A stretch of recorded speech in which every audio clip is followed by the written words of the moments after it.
The blade was already halfway out of its sheath before anyone in the throne room understood what was happening. Marcus Varel stood at the center of the grand ceremonial hall of Vethkara, surrounded by 1,200 alien nobles who had spent the last 3 hours deciding, in whispered tones and open laughter, that he was the single greatest mistake their queen had ever made. He was human. He was small by their standards. The Vethkari averaged nearly 8 feet, with iridescent skin that shifted color with emotion, and eyes like polished obsidian. He stood among them the way a stone stands among crystals, plain, dull, entirely out of place. Queen Selene Vethkara had not looked at him once since the ceremony began. That was protocol. He understood protocol. He had spent 14 months learning every rule, every gesture, every silence that carried meaning in this court. He knew that the queen could not acknowledge him until the binding words were spoken. He knew that the nobles surrounding him were within their legal rights to assess him, question him, and voice concerns to the court record. He knew all of this. What he had not expected was Lord Varric. Varric stood 6 feet to Marcus's left, tall even by Vethkara standards, his silver skin cycling slowly through contempt, a deep blue-gray that every noble in the room could read. He had been speaking for 4 minutes without pause, addressing the court rather than Marcus, as if the human were a piece of furniture someone had accidentally dragged into a sacred space. The alliance was proposed under the assumption, Varric said, his translator implant rendering his words in crisp, accented standard, that the human representative would carry some qualification beyond biological coincidence. We were told he was a soldier, a decorated one. He paused to let the laughter settle. I have seen the decorations humans give one another. They are pieces of pressed metal on fabric. They celebrate survival. They do not celebrate excellence. The laughter rose again. Marcus did not move. He had been still since Varric began. His hands were clasped behind his back, his breathing slow and measured, his eyes fixed on the middle distance above the crowd, the posture his commanding officer had called the eye of the storm. You go quiet inside it, Colonel Wren had told him, 10 years ago on a burning ridge on Kareth 4. You let everything outside move. You stay still. He was staying still. But something had changed 30 seconds ago, and Marcus was the only person in the room who had noticed. A child had moved.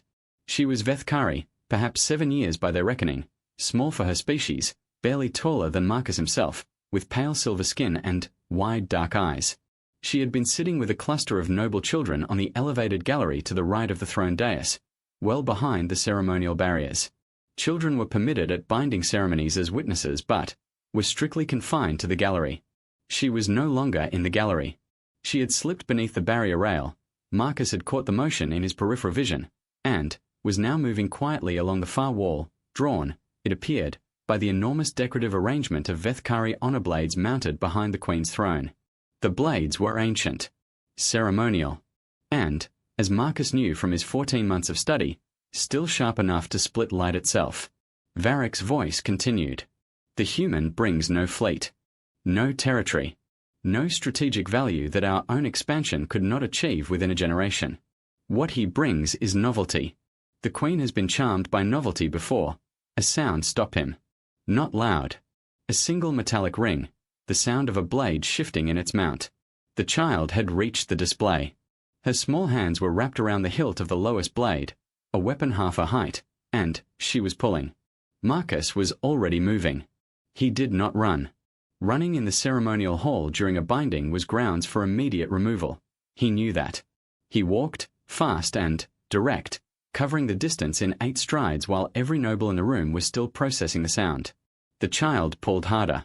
The blade came free. The momentum yanked her sideways and she stumbled, the point swinging in a wide arc toward the ground, toward her own knee. Marcus caught the blade one-handed. His palm wrapped around the flat just below the guard, stopping the arc. His other hand came to the child's wrist, steadying her. For 2 full seconds, neither of them moved. The blade's edge rested a breath from his palm's edge, held by grip strength and geometry alone. The hall had gone absolutely silent. Marcus carefully transferred the blade to both hands, tilted it vertical, and held it properly, point skyward, edge inward, the traditional carry position he had learned from the weapons manual 6 months ago because he had made a point of learning everything. He looked at the child. She was shaking. Her skin had gone white. He held the blade out to her, hilt first, and spoke in Vethkari. You should return this, he said, before someone who matters notices it's gone. Her eyes went wide. She took the blade. She walked back to the gallery. Marcus turned back to face the court. Every single noble was staring at him. Lord Varric's silver skin had gone entirely still. No color cycling, no contempt. Just stillness. Marcus clasped his hands behind his back again. I apologize for the interruption, he said, in Vethkari. Lord Varric, I believe you were explaining why I don't belong here. The silence lasted 4 full seconds. In Vethkari court culture, Marcus had learned, for seconds of silence after a statement was not awkward. It was significant. It meant the court was recalibrating, reassigning weight to something it had previously dismissed. Lord Varric recalibrated visibly. His skin shifted from stillness into something Marcus had only seen twice before in 14 months of study: pale gold. Uncertain respect. Not full respect, that would have been a deeper amber. But uncertain. Questioning. You speak our language, Varric said. Not an accusation. An observation. Imperfectly, Marcus said. I've been working on it. You caught an honor blade. It was falling. An honor blade, Varric repeated, that has not been touched by any hand but the Queen's in 300 years. You touched it barehanded. Marcus said nothing. He had not known that particular detail. He filed it away. From the throne dais, a sound came that Marcus had never heard before in 14 months. Not in recordings, not in the cultural briefings, not in the 3 formal dinners he had attended as the Queen's intended consort. It was low, rhythmic, and it was coming from Queen Selene herself. She was laughing. Protocol forbade her from acknowledging him before the binding words. Protocol did not address what happened when the Queen laughed. Apparently, neither did the rest of the court, because every noble present turned toward the dais with the expression of people encountering a situation for which no script existed. The Queen's first voice, her designated speaker for the pre-binding period, rose from his seat beside the dais and cleared his throat. Her Majesty notes, he said, in the careful formal register, that the ceremony may wish to proceed, given current circumstances. Current circumstances, Varric said slowly, as if tasting the phrase. The human, the first voice said, touched a blade that protocol requires to only be held by royalty, Varric finished. His skin was cycling into something Marcus could not immediately name. Darker than uncertain respect. Heavier. He looked at Marcus the way Marcus had occasionally seen senior officers look at new soldiers who had done something that couldn't be untaught. Or those of royal standing. By contact. By old law. The hall stirred. Marcus felt the shift in the room the way he had learned to feel pressure changes on alien planets. A full body awareness before the mind caught up with what the body already knew. Something was happening. Something legal. Something he had not anticipated. That law hasn't been invoked in. One noble began. 600 years. Another finished. But it was never repealed. Marcus kept his face neutral. His pulse, which he had been managing carefully for the past 10 minutes, was no longer entirely cooperative. Varric turned to face the throne and executed a formal bow, not the shallow acknowledgement of a superior he had offered the Queen at the ceremony's opening, but a deep, structured bow with both arms extended, the formal posture of a noble addressing a situation of legal gravity. Your Majesty, he said, the old contact law is clear. A blade of the royal house, touched in defense of life, transfers provisional standing to the one who held it. Until this court either confirms or dissolves that standing, the human's position cannot be challenged, the first voice said. Legally. Correct. Varric straightened. He looked at Marcus. His skin had finished its cycling. It had settled into amber. Full respect. I owe you an apology, Varric said, in standard, which was for Marcus's benefit and, which every noble in the room understood was deliberate. I was speaking as if you were not here. I was wrong to do so. Marcus had prepared for this ceremony for 14 months. He had prepared for hostility, for dismissal, for the particular cruelty that aristocracies reserved for those they considered beneath them. He had prepared for a dozen different versions of failure. He had not prepared for this, and so he did what his colonel had taught him to do when the situation outran the preparation. He told the truth. I'm not here because I'm extraordinary, he said, in Vethkari, to the hall. I'm here because the Queen asked me to be. I thought that was enough reason to learn your language, study your laws, and understand your people well enough to avoid embarrassing her. If the law says that holding that blade means something, then I'll carry whatever that means. But I'd have caught it either way.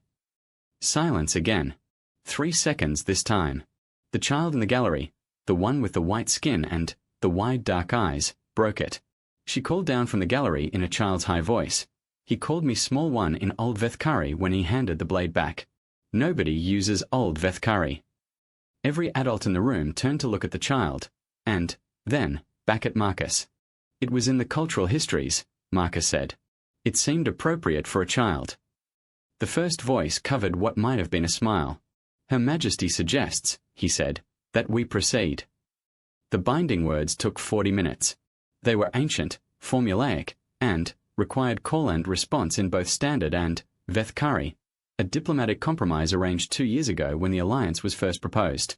Marcus had memorized both versions. He delivered them without hesitation, without error, and without looking away from the Queen. Queen Selene Vethkara was taller than him by 14 inches. Her skin, during the ceremony, cycled through colors he had spent months learning to read: the pale silver of formal composure, the faint gold of private amusement, and, twice, briefly, something he had only found in one text, a color so rare it didn't have a standard translation. The text had described it simply as the color of finding something you were not looking for. He did not mention this to her. When the binding words concluded, the first voice struck the ceremonial bell 3 times. The court rose. The protocol shifted. The Queen was now permitted direct acknowledgement, and the court was now required to witness whatever she chose to say. She looked at him for the first time since the ceremony began. You knew the Old Vethkari word for child, she said. Her translator rendered it in Standard, but he understood the original, and there was something in the original, an inflection of genuine curiosity, that the translation flattened. I knew several hundred words, he said, in Vethkari. I wanted to be useful.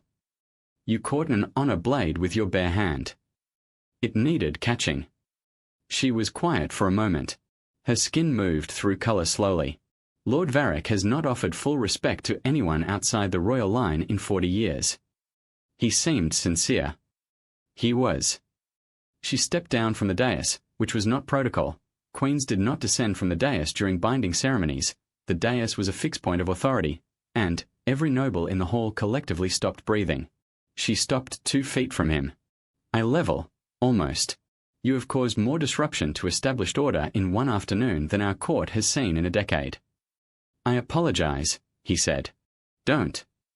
Her skin had settled into the color that had no standard translation. Up close, it was warmer than he'd expected. Not gold exactly, not silver. Something in between. My court needed disrupting. It has needed disrupting for a long time. She looked at him the way Varric had looked at him, assessing, recalibrating, assigning new weight. Why did you learn Old Vethkari? The cultural histories suggested it was considered a language of respect. It felt important to know the language of respect. And the blade carry position. Traditional form. Most of my own guard uses the modern form. The traditional form is in the weapons manual, he said. The modern form came from a court reform 400 years ago that simplified ceremonial procedure. I thought the traditional form was more appropriate for a binding ceremony. She studied him. The court was so quiet Marcus could hear the faint hum of the climate system in the hall's upper reaches. Finally, the Queen said, in Old Vethkari, slowly, in a register he recognized from the oldest texts as the speech form of genuine address between equals, you came here expecting to be dismissed. He answered in the same register. His accent was imperfect, but the words were right. Yes. And you prepared anyway. That's what preparation is for. Something moved across her face that wasn't a Vethkari expression. It was something older, something cross-species, something that needed no translation at all. She turned to face the court. Every noble, 1,200 of them, stood in rigid attention. The consort, she said, in formal register, her voice carrying to every corner of the hall, will be accorded full court standing. Effective immediately. Lord Varric will serve as his protocol guide for the transitional period. She paused. Lord Varric has volunteered for this role. Varric, across the hall, bowed. He had not, in fact, volunteered. But his skin was amber, and He did not correct her. She turned back to Marcus, dropped her voice to something only he could hear, and said, in simple, unadorned standard, "You should know. The child in the gallery is my daughter. The heir." Marcus absorbed this. "She likes to touch the honor blades," the Queen continued. "She has done it twice before. Both times, a guard stopped her. The blade fell. She was not hurt, but she was frightened, and the guard was reassigned." She paused. "You caught the blade and handed it back to her. You treated her as someone capable of returning it herself." "She was," he said. "Yes." The color was still on her skin. Still shifting. "She came to me during the pre-ceremony preparation this morning and told me she hoped the human would be kind. She let that settle. I told her I didn't know yet." Marcus waited. "I know now," the Queen said. She held out her hand, not the formal Vethkara gesture of alliance, not the ceremonial clasp of the binding, but a simple, open-palmed offer. The gesture that meant, across a dozen species and 100 diplomatic briefings and one very long afternoon in a hall full of people who had expected him to fail, "I see you." He took her hand. Somewhere above them, from the gallery, a child's voice called down, "He's staying." The Queen looked up at her daughter. Her skin went bright gold, not the uncertain gold of one moment, not the private amusement of another, but the full, unguarded gold of a feeling she hadn't bothered to name because she didn't need to. "He's staying," she said. The hall remained quiet for one more moment, that specific, weighted silence that Marcus had learned meant the court was not merely accepting something, but recording it, pressing it into the long memory of a civilization that measured time in centuries. Then, the bell rang once. Not the formal triple strike of ceremony. A single, clear note that Marcus did not recognize from any briefing or manual or text. He looked at the first voice. The first voice looked back at him with the expression of a man who had served the crown for 30 years and had never expected to be surprised again. "That bell," the first voice said quietly, "is only rung when the court considers something historic." He paused. "It has not rung in my lifetime." Marcus looked out at the 1,200 nobles, the amber-skinned Lord Varric, the child leaning over the gallery rail, the ancient blades on the wall behind the throne. He thought of Colonel Wren on a burning ridge, teaching him that stillness wasn't passivity, it was readiness. It was the recognition that you couldn't control the storm, only your position within it. He had come here expecting to be dismissed. He had prepared anyway. He clasped his hands behind his back, stood straight in a ringing silence, and let the bell's single note carry across the hall until it faded into something that felt, in every language he knew and several he was still learning, exactly like the beginning.